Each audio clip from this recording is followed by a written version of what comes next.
First you need to turn off your filter, so when you use the gravel vacuum and the water gets too low, the filter won't get damaged.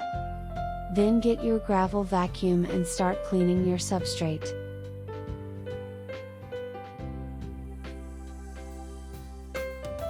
You pump the water in on one end of the gravel vacuum,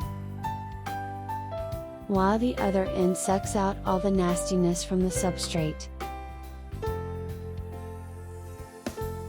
You need to release the gravel, which gets stuck to the grid of the chamber and blocks the flow, otherwise you are not able to get out all the dirt. When you see the dark cloud in the chamber get clear, then you can move to a new spot. You can release the gravel in your chamber by either pulling it out of the water, or squeeze the tube or pipe to stop the water flow and then release it again.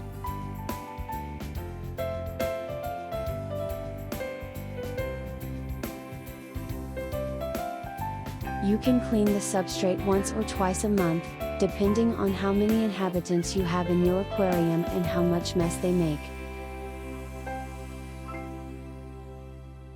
If you see a lot of brown stuff on top of the gravel or under it, then it's time for a cleanup. Don't waste the water from your water change though, because it is a perfect fertilizer for your garden or indoor plants. So, when you are done, just water your plants with the water in your bucket and they will thank you for it.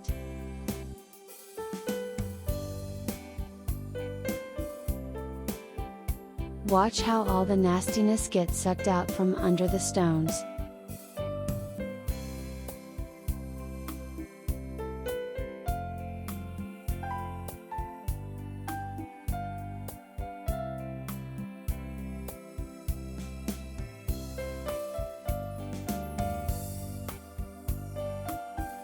When you are done, fill the aquarium again with chlor-free water.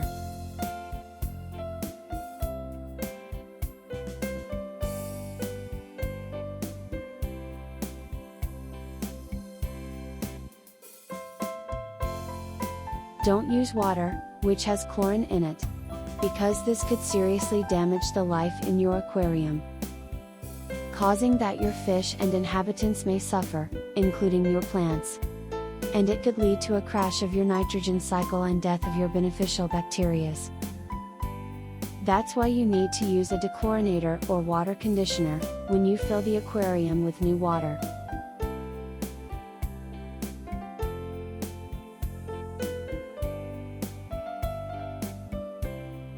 Finally, fix the gravel and decoration, which got messed up by the gravel vacuum.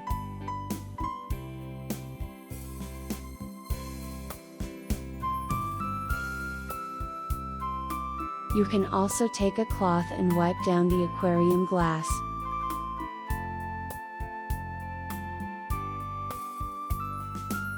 You can also add your photosynthetic bacteria and other fertilizers.